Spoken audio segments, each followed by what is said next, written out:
future, or guest speakers that you might want us to have, please put that in the chat as well. We'd love to follow up on that. But a couple of quick things, just what the bid has been doing. We've hired a new safety ambassador. So he started, MacArthur Settles is his name. He started in March in his role. He was already with the bid as one of our cleaning ambassadors. And so now he's moved into this safety ambassador role. He's with us Tuesdays through Saturdays, 3 p.m. to 11 p.m. So hopefully some of you have seen him out and about on the street, getting to know people in the community. Obviously, we've got Officer Brady here today. Lieutenant Pongratz has also been a good ally to the bid. And he has just agreed to introduce some new patrols for the MPD. So those will be scooter patrols and a mountain bike patrol that you'll start seeing relatively soon if you haven't already. As Lieutenant Pongratz told us, the bid board, he's just making sure that the quality of life issues are addressed appropriately within the bid boundaries and throughout all of DuPont Circle. And then Kayla has posted on our website, on the bids website, our outreach services. So if you need some connection to services, we're happy to make that introduction and or just provide the information to you. So you can have that. But today we're going to talk about some safety and training that we think is relevant, is in the news every day, and is important to each of us. So with that, I will hand it over to Matt and to Officer Brady. Thanks so much. Thank you, Kathy, Colleen, and Kayla. I'm Matt Smith, and I'm going to share my screen here in a minute.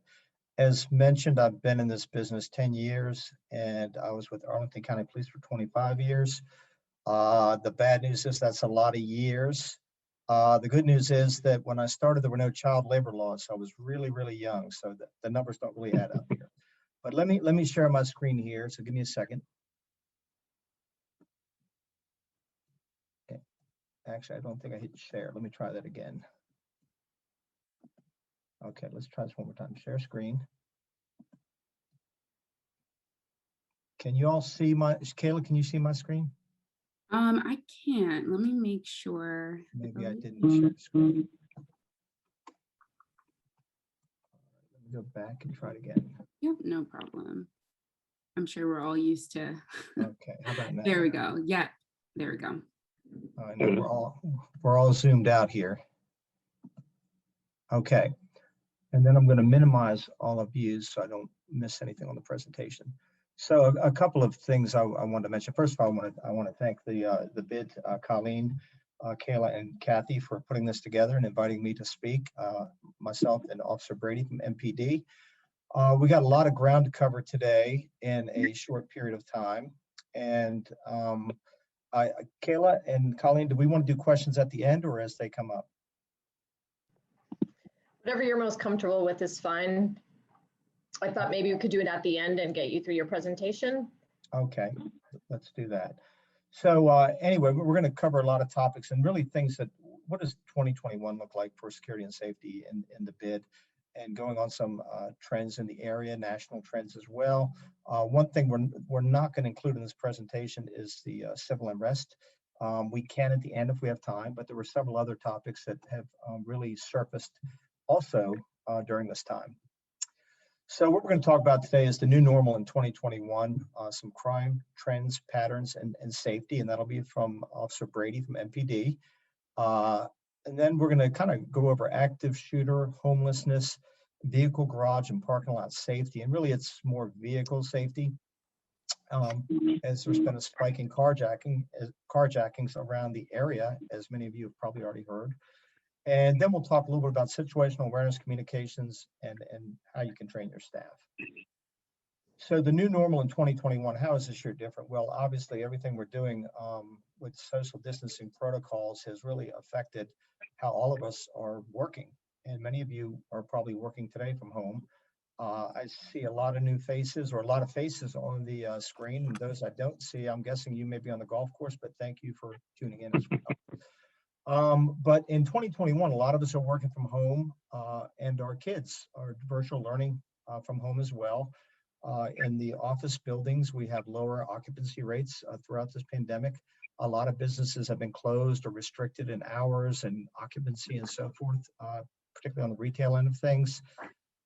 We've seen an increase or perceived increase in homelessness and panhandlers throughout the area, and as well as an increase in criminal activity in the National Capital Region. Again, I mentioned carjackings, which has been a high-profile crime that all of the local jurisdictions have put out press releases about. And then I mentioned civil unrest, and if we have time, we'll touch on that as well today. So I'm going to turn it over to Officer Brady. Jeremy, if you want to take it from here for the next Sure. couple of slides. Sure, absolutely. Good afternoon, everyone. Happy to be here and have a chance to hopefully kind of share some knowledge and information that may help you and your staff and businesses. So I know just to go backwards for just a moment, I know it was mentioned a few minutes ago, we do have a mountain bike officer that's going to be dedicated to the DuPont Circle area. And obviously that covers the Connecticut Avenue and the surrounding streets, both north and south of DuPont Circle. That's Officer Aguilera. That he was recently assigned, so he's still making his way through trying to introduce himself to the businesses. And then we also have 2 scooter beats, which is, we call our scooters the smaller motorcycles. And those officers will be around as well to introduce themselves. They were assigned about a month ago, so they're still making their way around to introduce and learn names and faces and see how they can best assist. The mountain bike officer will be there in the mid-afternoon to about midnight, and then the scooter beats will be there approximately noon till about 10 p.m. So you'll see them around. Regarding some of the crime stats, I'm not going to go into the specific numbers of them. However, every crime is important to us, so we do want you to contact us. I think if we can go back one slide real quick, I think we got ahead, and that kind of leads into when to call 911 or when to call 311. Every emergency is a 911 call. If it's something that gave you an inkling that it might be an emergency or somebody experiencing a crisis, that would be a 911 call.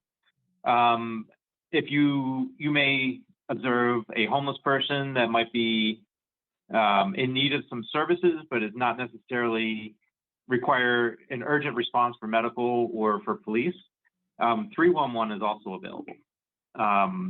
And many other services are available through 311. That's the mayor's call center.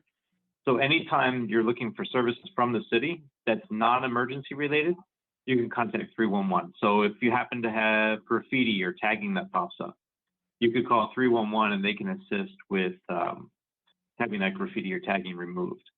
Some of the other services that are available through Department of Behavioral Health and Mental Health Services could be a 311 call. Again, unless the person is experiencing a crisis, that we request 911 so that the call will be routed and prioritized for the most appropriate response. If you have, for example, a theft from one of your retail locations, and it happened previously, that could be a 311 call, not necessarily a 911 call. And the call takers will route it and assign it as appropriate. One of the other things that NPD had expanded upon once COVID started was our telephone reporting unit. The telephone reporting unit is available 24 hours a day, and it's for calls that are related to a crime that's not in progress. A lot of times the call will go there, and it does involve a callback, but a lot of times it actually speeds up everything for you.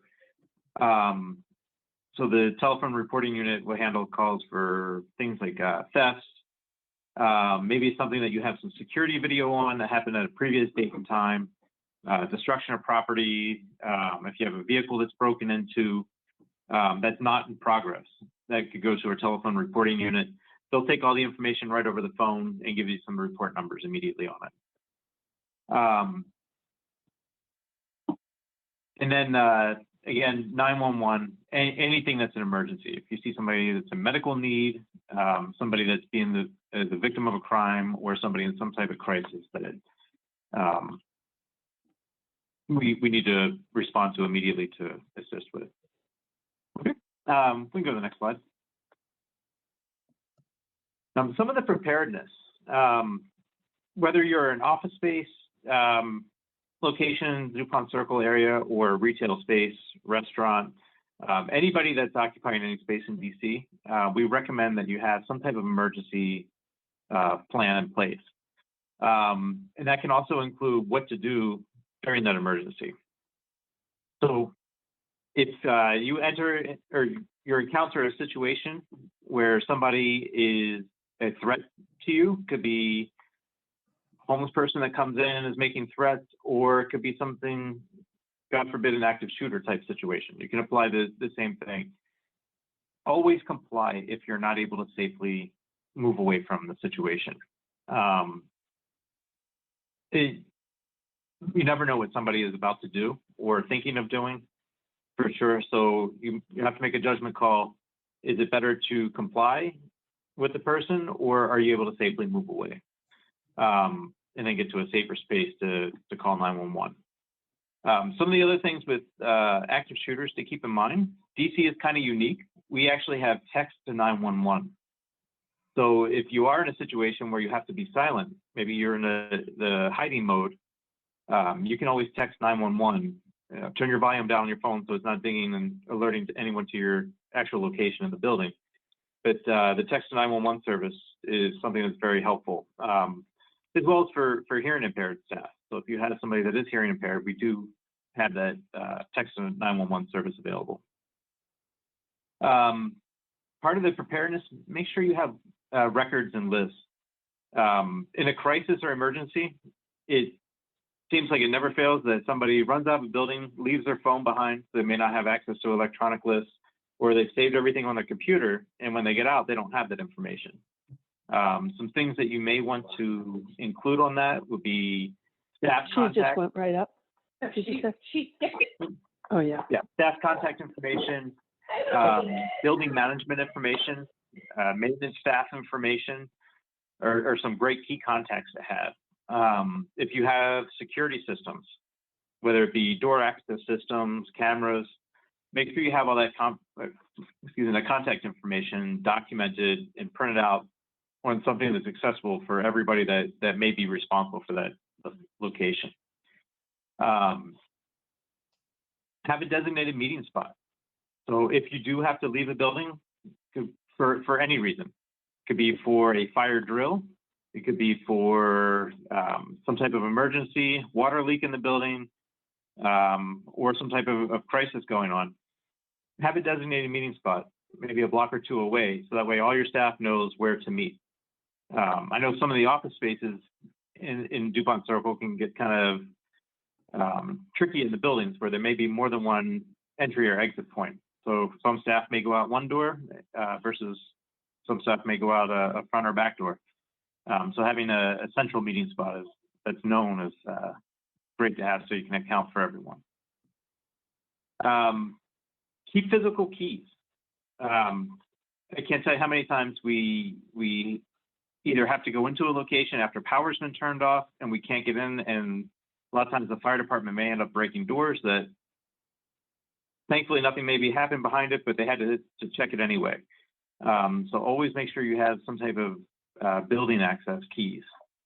The electronic keys are great, but always be ready with a backup plan. And a go bag is something that's very helpful for you. You could, for the office space folks, you could actually keep that maybe by the door. A bag that has your contact list, keys, anything that's valuable information that could assist in an emergency, just keep it in a bag ready to go by the door, so that way anybody can grab it. If you're not there that day, maybe another staff member can grab it. And then always practicing.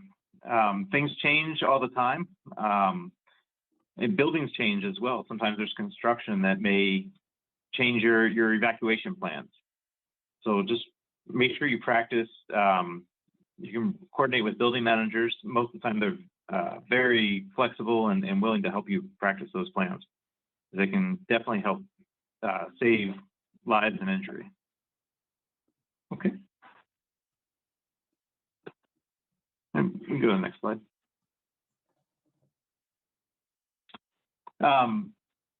Crimes of opportunity. This is probably one of our crime overall is down in the DuPont Circle area as far as numbers, but crimes of opportunity seem to still kind of take a lead for us. If you're in an office space, make sure you secure it. We see a lot of office spaces that are left unsecured if they're on upper levels, thinking that no one will come in. Unfortunately, there are people that do wander through buildings and take advantage of opportunities that they may have. Whether it's, we've had purses taken, items taken out of purses, wallets, laptop computers taken, most of the time it's through unsecured access. So anything you can do to secure it, and just don't assume that because you're on an upper level, or even if the building has a secure entry door on the ground level, there are people with prying eyes that do tag in behind people and may enter your office space. DC has a camera rebate program. It's actually a fantastic program. It's available for both residents that live in DC as well as businesses in DC. Security cameras are one of the key things that help us in identifying persons of suspect interest. So please always make sure your cameras are up to date, running, operational. And if you have a need for additional cameras or a new camera system, you can check out online the DC camera rebate program. And it's a great tool. It allows you a certain amount of money for each address to install security cameras. Grab and go items by doorways. This kind of, I think, applies more to the retail space, but we have a lot of businesses that like to keep their most attractive and appealing items towards the front of the store. That also is seen by the folks that want to take it without or paying for it. So please, whatever you're able to do, I know we understand that you have to operate your business as well. But anything you're able to do to kind of secure items away from the front doors that are quickly and easily grabbable could help reduce your theft and overall your loss of items. And also, as we're getting to the warmer weather, there's a lot of retail space that have windows that open. And sometimes it's prone to hands that want to pass by and snatch things. If you're out and about walking around, especially on a day like today where the weather's beautiful, try not to have two headphones in. If you're listening to music or on phone calls, you make yourself an easy target for somebody that is looking for a quick crime against you. Could be a robbery or theft. Always try to avoid distractions. Texting while you're walking is another common one. You may make yourself a very easy target for somebody that's been watching you and wants to snatch whatever they're able to.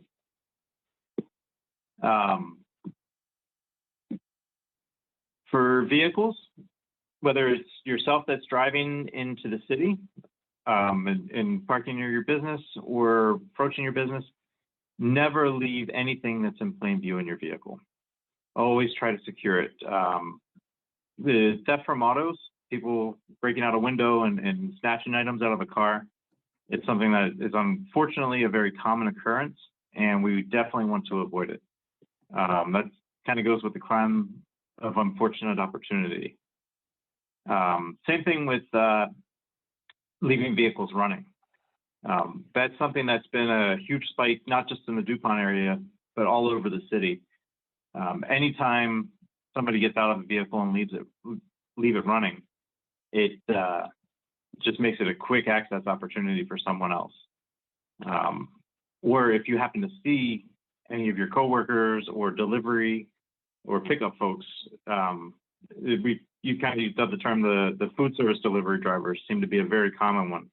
These will pull up in front of a business, leave their vehicle running, run inside, and when they come back out, the vehicle's gone. So please never leave your vehicle running unattended. Same thing for double parking. You can remind your staff. We get a lot of staff sometimes that runs back into their business. They want to go pick something up real quick. They may leave their car on the road, leave it unattended, even if it's secured, they think they secured it. A lot of key fobs will still work when they're within a certain distance of the vehicle.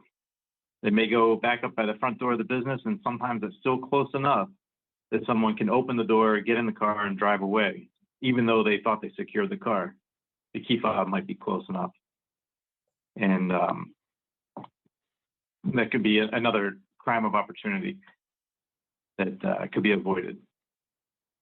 If you witness a crime, please let us know so you can be a witness for us.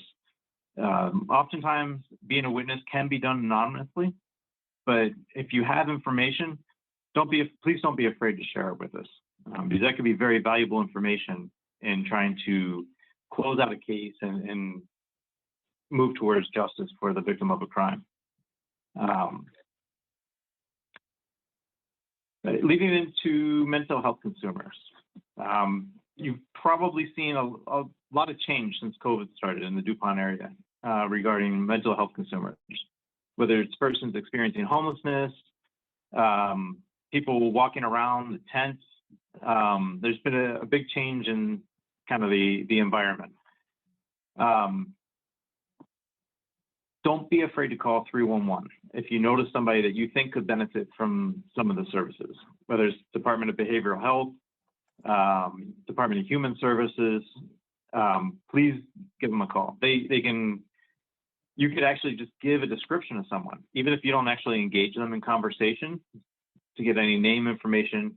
As long as you get the description information and where you see them coming or going from, that could be very helpful in trying to get them some assistance. MPD does have 2 homeless outreach coordinators that are in the 2nd district, and they're very familiar with most of our homeless and mental health consumers that are down in the DuPont Circle area. And they've made some very good connections, so that way it's helped us try to put them in touch with better resources to help them out. A lot of people ask about the public space, homeless persons on public space.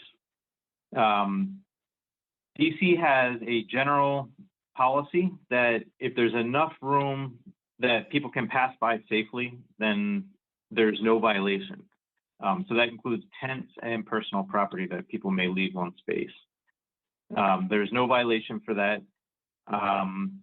However, if somebody is disrupting your business, for example, maybe they leave their property in front of a door, or maybe they're blocking your door, that's something that you could call 911 and we could come out and assist with. Because no person can block somebody's access door. So we could definitely assist with that. If they are coming into your business and causing any type of disruption, we can always come out and assist with barring notices. That's something that can be very helpful. So we could issue the barring notice with you. And it basically states that if that person comes back inside your business within 5 years, then they could be subject to arrest. But we do want to try to help and offer as much assistance to a person that might be a mental health consumer as possible before we go down a law enforcement track with them. Okay. And I think that was the end of my slides. All right. I'm going to talk about some, thank you, Jeremy, much appreciated. I'm going to talk about some specific types of events, crimes that seem to be on the increase nationally, regionally, and locally. And I'm going to make these slides available to Colleen and Kayla if they want to distribute. Otherwise, you don't need to take notes. So let's talk first about active shooter. And this is the definition many of you are probably already familiar with from DHS from 2008. It's an individual actively engaged or killing or attempted to kill people in a confined and populated area. So it's important to know the definition on what is an active shooter and what is not. What is not an active shooter would be a bank robbery gone bad where someone goes in and shoots a number of people. It's something that is ongoing and in a confined and populated area. It would not be a drive-by shooting because they shoot and move on. It's not ongoing. It's also important here to understand mass shooting. And this is the FBI considers a mass shooting an incident to be a mass shooting if 4 or more people are shot, wounded, or killed, excluding the gunman.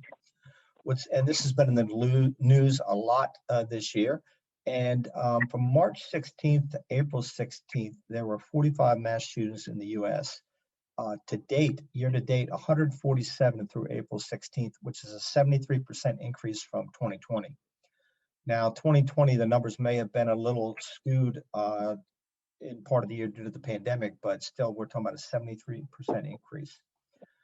I'm going to talk a little bit about some game changers that I call them in active shooter events, and these are really lessons learned that really change the way things are done, or people train, or how they respond to active shooter, or just left an impression that really kind of changed things up. Starting with Columbine in 1999, you all, I'm sure remember the Columbine. That was really the first time I'd heard the term active shooter. And in Columbine, there were 13 people killed and 24 wounded. But the big lesson learned there was, again, this is 1999, police waited, they'd set up a perimeter around the school and waited for the SWAT team to make entry. And that's kind of how we did things in law enforcement back then. The problem was it took 47 minutes for the time the shooting started till police made entry into the building. Therefore, that changed the way that police respond, which is true today. Typically, it'd be 2 to 4 officers. The first 2 to 4 officers on the scene now make entry. Could be as low as 1 in some jurisdictions based on training of the officer and the situation. And that's how they get there rather within 5 minutes in an urban area as opposed to 47. So that really changed the way things were. Virginia Tech 2007, there were 32 people killed and 23 wounded. And the big lesson learned there was the need for timely notifications, mass notification to the campus.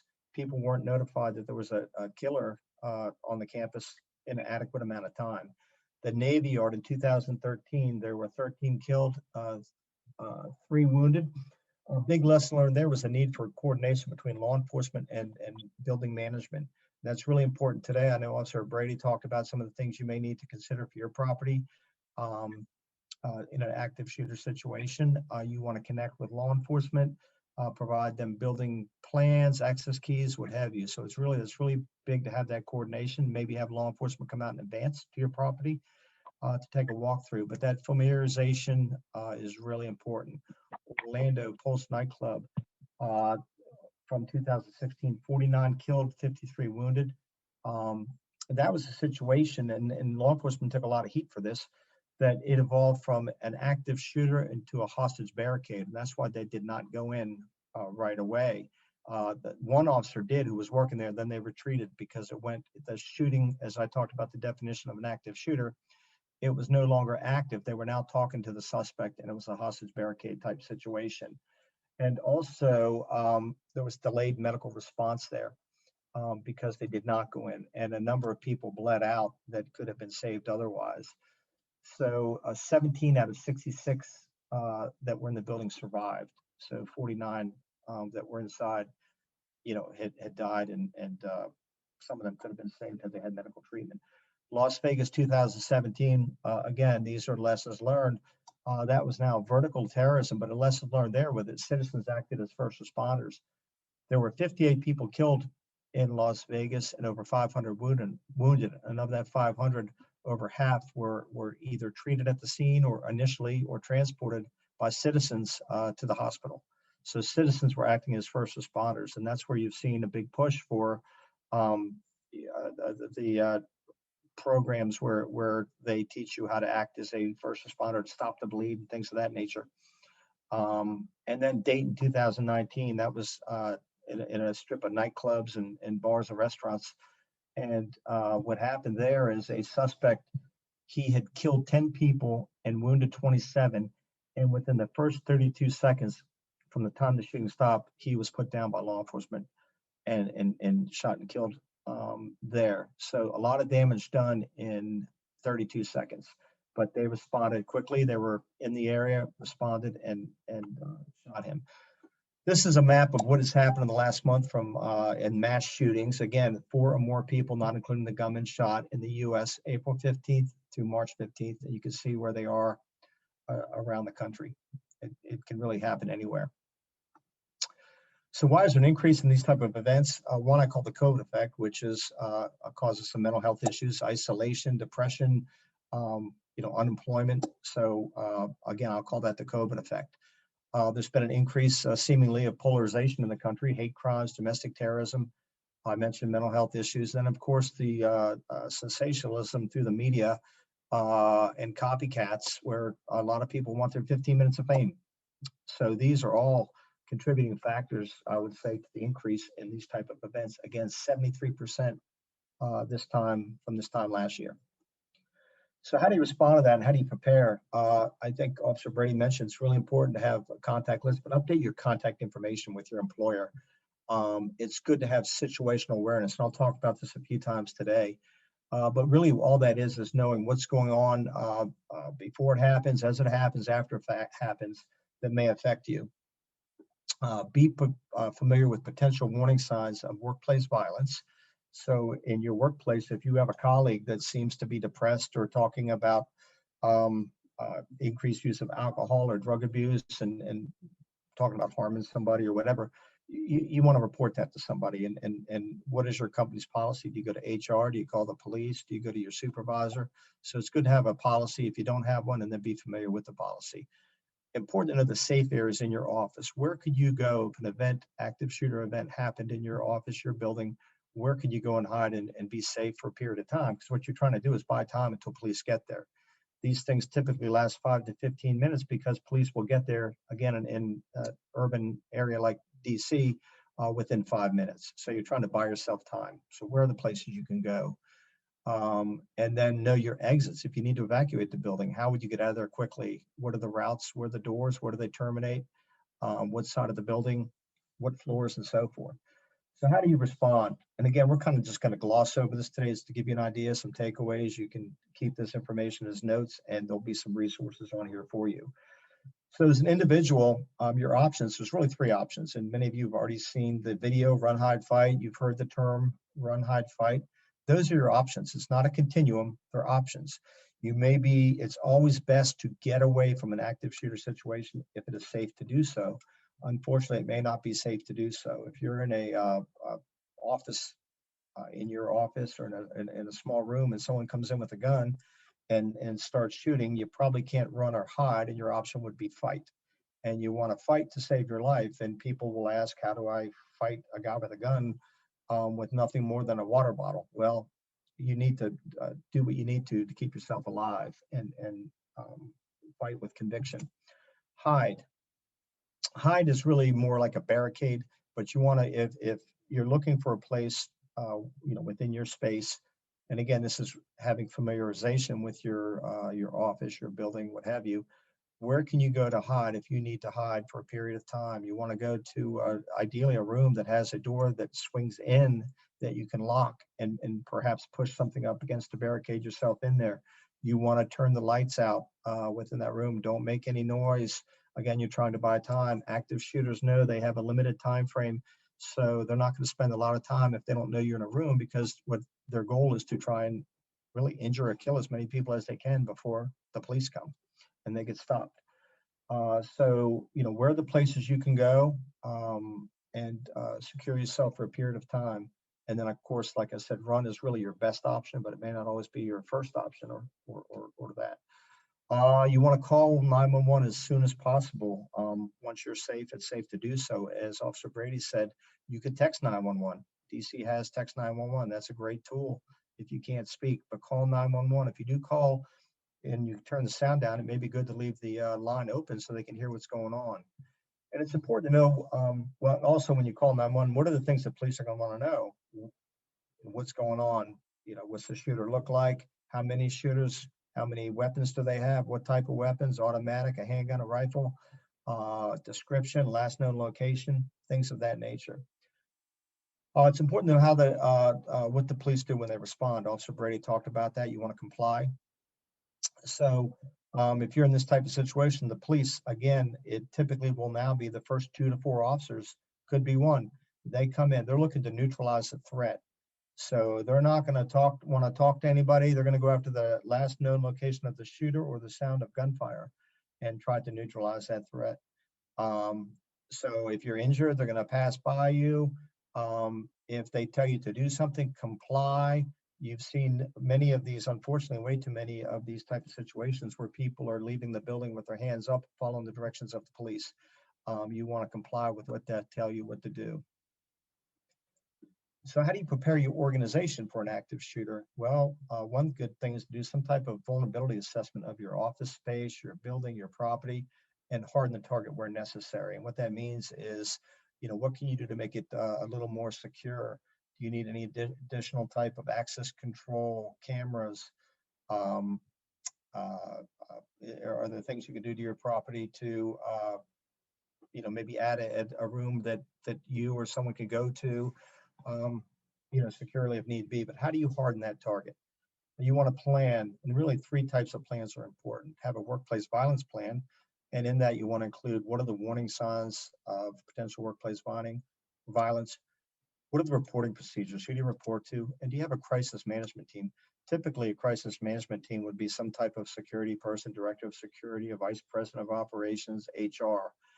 And what they would do is if they have get a complaint, a concern about an employee, they huddle together and figure out where to go from there. What are the next steps? An event happens, they figure out the next steps after it is settled, of course, and secure and safe.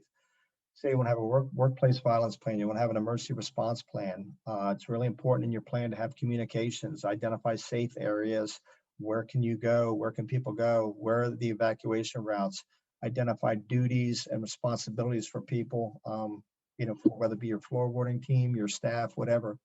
Who has what duties if an event was to happen? How do you lock down your space? Can you do it with a lockdown card? You have to do it manually. But you want to include that in your response plan as well. And then a business continuity plan. What are the core functions that you have to keep operating for your business to keep operating? Can you work from an alternate work site or telecommute? And if you have an active shooter situation, you probably want to have access to an employee assistance program for your employees. So from a business continuity standpoint, we've all been living this for the last year, since pretty much last March 11th, when it was declared a pandemic, when many of us have been working from home. That's really all a business continuity plan is. How can you keep your business running? So one thing you may want to do is moving forward is as we get out of this pandemic and move towards some sense of normalcy, you may want to go back and do a lessons learned from the past year on your business continuity plan. How did things work out? What have you learned? What can you do if you need to work offsite again in the future? All these plans aren't very good unless you train staff on them, at least certainly the people that have key functions. So it's really important to let people know what their role is. You don't want to have a plan and just have it on a shelf somewhere. Make sure people know what the plan is. And it's a living document. You need to continue to update it as things change. Let's talk a little bit about homelessness, an increase in homelessness. And again, I'll go back to the COVID effect. And why is there an increase in homelessness, or seemingly an increase? Well, there may be concerns amongst the homeless population about contracting COVID, and they don't want to go to a shelter, some of them. They're afraid of catching COVID. The economy has put some people out of work, may have created some more homeless out there. Now in DC, with the moratorium on evictions, not too many people have been forced out of their houses at this point in time. But I'm sure it's reasonable to suspect that the economy has led to an increase in homelessness. Limited bed space in facilities. Because of social distancing requirements, you can't pack people in a homeless shelter right now, because of that, the supply and demand. You may see more people out there because of certain a reduction in convenience areas. So like bathroom facilities where people may use public bathroom facilities are not available anymore. Where are they going to go? Do they have any place to stay or sleep? So you may see more of them out there, and less cover, because there's less cover or there's less people in the streets, particularly in business districts right now as people are working from home, it may seem like there's more homeless and more visible out there because of the less traffic. Some people choose to live out on the street. That may be some homeless or some panhandlers. And again, I mentioned the eviction moratorium.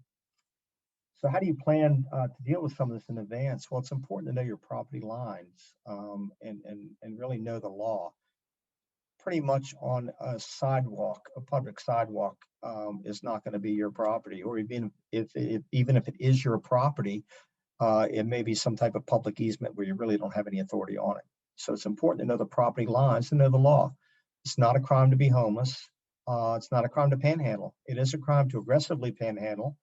And it's important to know the other quality of life crimes. So, for example, you may have a homeless person out in front, camped out in a tent in front of your building.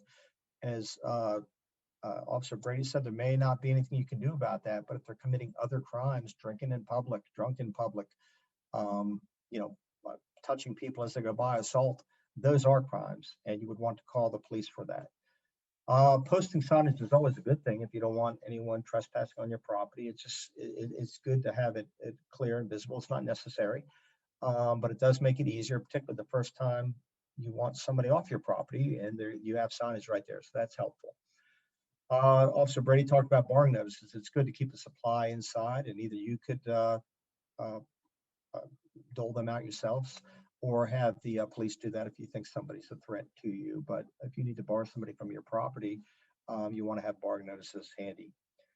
And then, of course, be familiar with other resources in DC. As Officer Brady said, the Department of Behavioral Health, they have outreach, mobile crisis, emergency psych services, the Department of Human Services, MPD has homeless outreach officers. I believe Officer Brady said there were 2 in that area.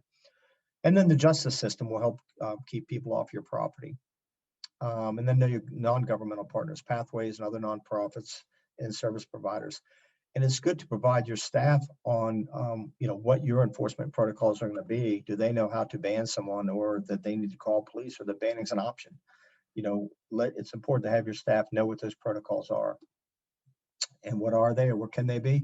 You want to be really fair and equitable in your enforcement. Why do you want someone off your property? You can't have, you do have the right to have who you want on your property, but it needs to be defensible, or you're setting yourself for big liability issues, legal and liability issues. So why do you want someone off your property? Again, if you have signage up, you want to enforce it. You don't want to be selective in your signage and target somebody that just looks homeless, but yet you're letting other people loiter there. So you want to have, if you have signage, you want to be consistent in that enforcement.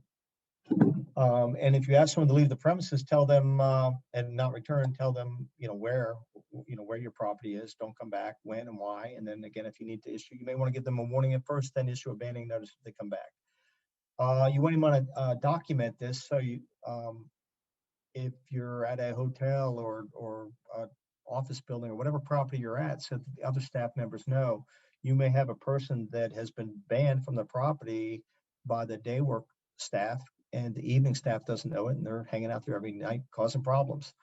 So it's important to document, share photos. Again, I mentioned serve barring notices. Sharing information, really important. You could post a picture of those people at your desk, front desk, and again, be consistent in your enforcement. Some long-term solutions are you want to consider or communicate with other stakeholders. It could be the police, shelters, other advocacy groups like Pathways, the BID.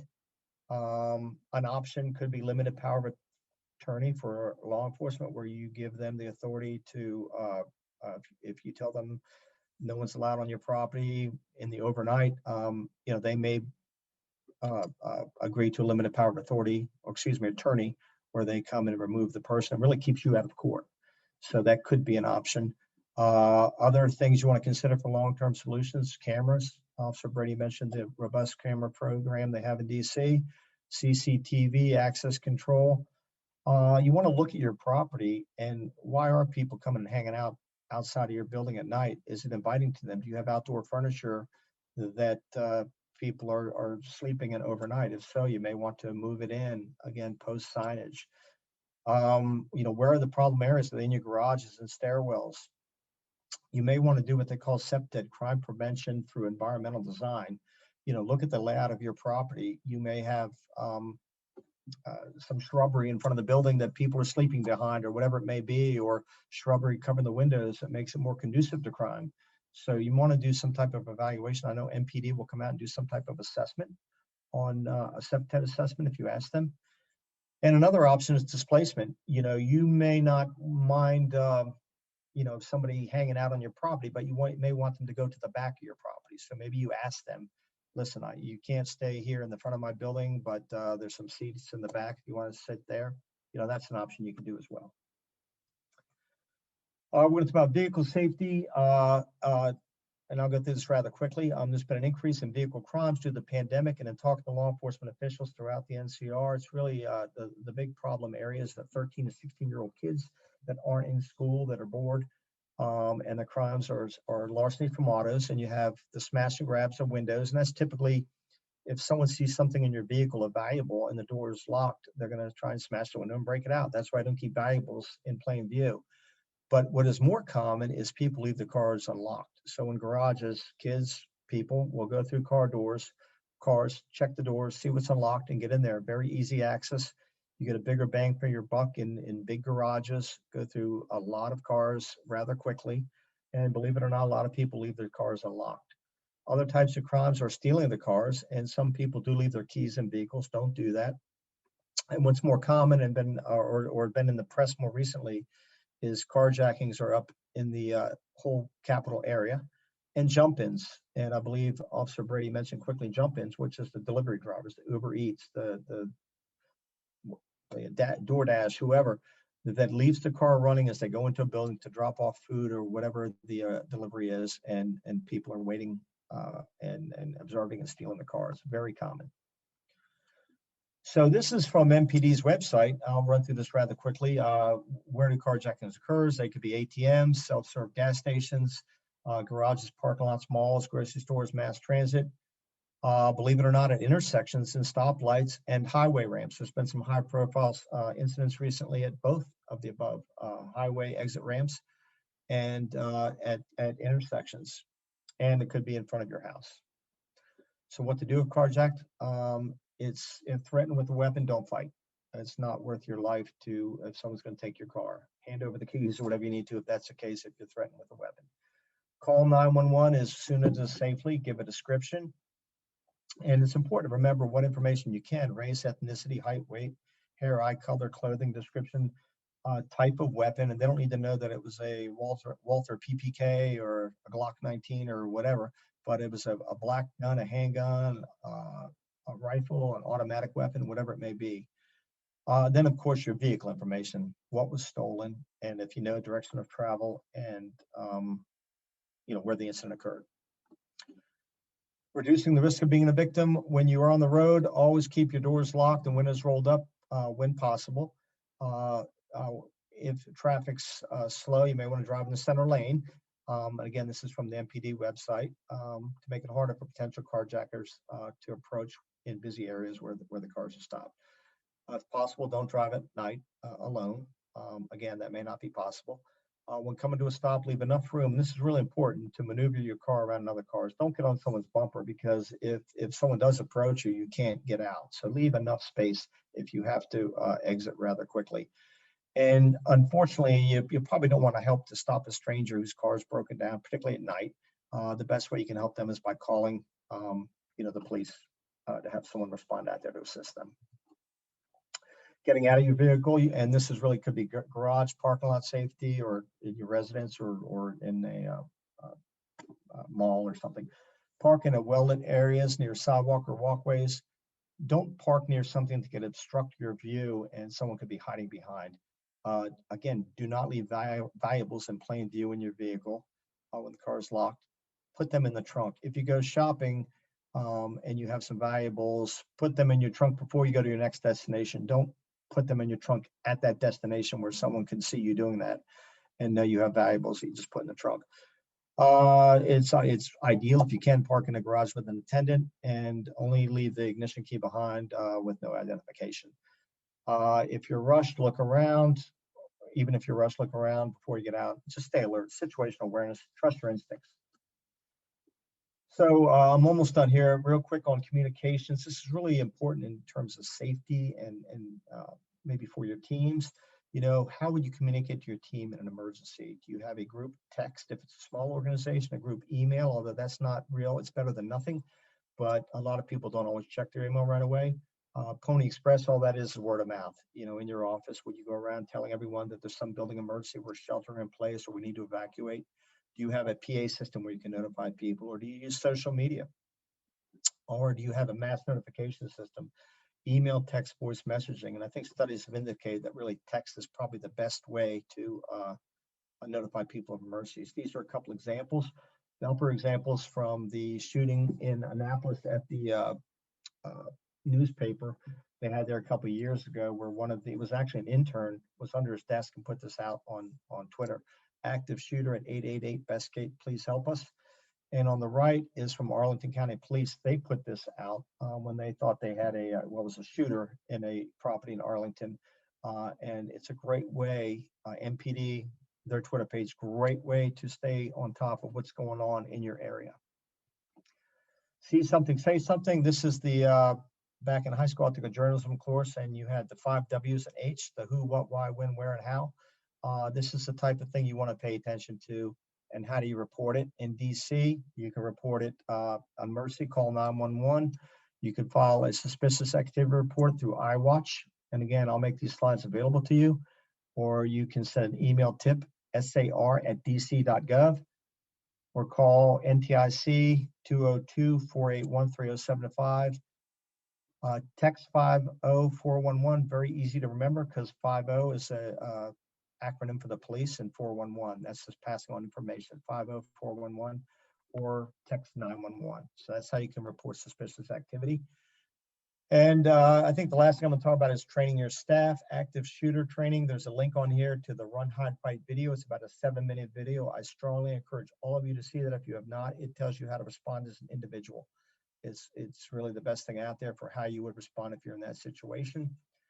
And fire and evacuation drills. DC requires 1 fire drill in high-rise office buildings, and have kind of waived that requirement through June 1st. And then therefore you may want to just plan a fall drill, but those are the requirements. If you were doing a fire drill, how would you train your staff? How would you train if you're an office building, your tenants? Because some of the challenges are the social distancing. You know, have people coming down a packed stairwell is not really social distancing, or having them congregate out in front of the building all together as they wait to go back in the building. So how would you conduct a drill when the reality is that if you did have a real fire, the threat is greater from the fire than it is from COVID. Therefore, people would want to get out rather quickly. But how can you do that? Some options may be do a virtual drill. You can do a webinar, or DC fire service. You can even have a discussion with your staff, with your tenants on how to do that. Document what you did. Some of the key takeaways today are really important. See something, say something, obtain situational awareness. Alert DC is a great tool. And in fact, I put it on the wrong line here. I have it under Twitter, but that's how you can sign up for Alert DC. That'll notify you of a number of different types of crimes, events, weather, whatever it may be. I strongly encourage you to sign up for that. It's not going to give you a great deal of follow-up information, or it may not, but if you follow MPD Twitter, they often do. So that's good as well. So Alert DC to notify you of the event. MPD Twitter is a good way to follow event and obtain situational awareness. You want to be prepared, have a plan. I went over what's important in the plan, identify the roles, means of communications, no evacuation routes. Really important. If you know how to stay in the building, shelter in place, or get out, evacuate, then you're doing really well, you and your staff. And you need to include in your plan, how do you deal with persons requiring assistance? And then of course, identify safe areas. Train your staff and update accordingly as it's a living document. So I ran through that rather quickly. I'm going to turn it back over to Colleen for any questions y'all may have. And let me stop sharing. Great, that was excellent. Thank you, Matt, for that in-depth presentation, and also to Officer Brady for the information you provided about DuPont Circle and some of the crime statistics. I do want to open it up to folks who have any questions while we have Officer Brady and Matt Smith still here. Did anyone have any questions they'd like to ask? So I'm going to go ahead and get this question from the chat that was personally sent to me. So someone asks Officer Brady, is it lawful for homeless people outside an office building to sleep on the sidewalk day after day? So I know you touched on this, but. The answer is yes, they are allowed to sleep there. However, we do want to try to monitor that to make sure there's not any sanitary conditions or environmental issues that are happening because of it. And again, if they're blocking a doorway or preventing access to a business, that could be a different issue. But just somebody sleeping in general would not be an issue. And I also want to note that we do have the new safety ambassador, Mr. Settles. And so I would highly suggest that you guys reach out. We'll send the follow-up information on how to engage with him, but so that we can report and track these instances.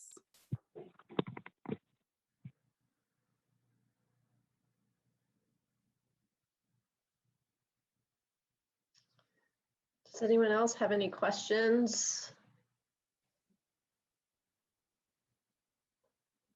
All right. Well, I did put my email in the chat, so feel free to email me afterwards if you think of something that you wanted to ask. We can get the information along. We have been recording this, so we'll put it up on our website, and we'll get the presentation from you, Matt, if you don't mind, and email it out to everyone who registered. We have your email, so we'll get that information out to you as well. Kathy, I'll see if you have anything to say to wrap up. Yeah, no, just great participation today. It looks like we had almost 40 people. So thank you for spending the time and joining us. Again, if there's something that you're interested in hearing about in the future, if you'll let us know, we'd be happy to get that on the schedule as well. We do meet at least quarterly. So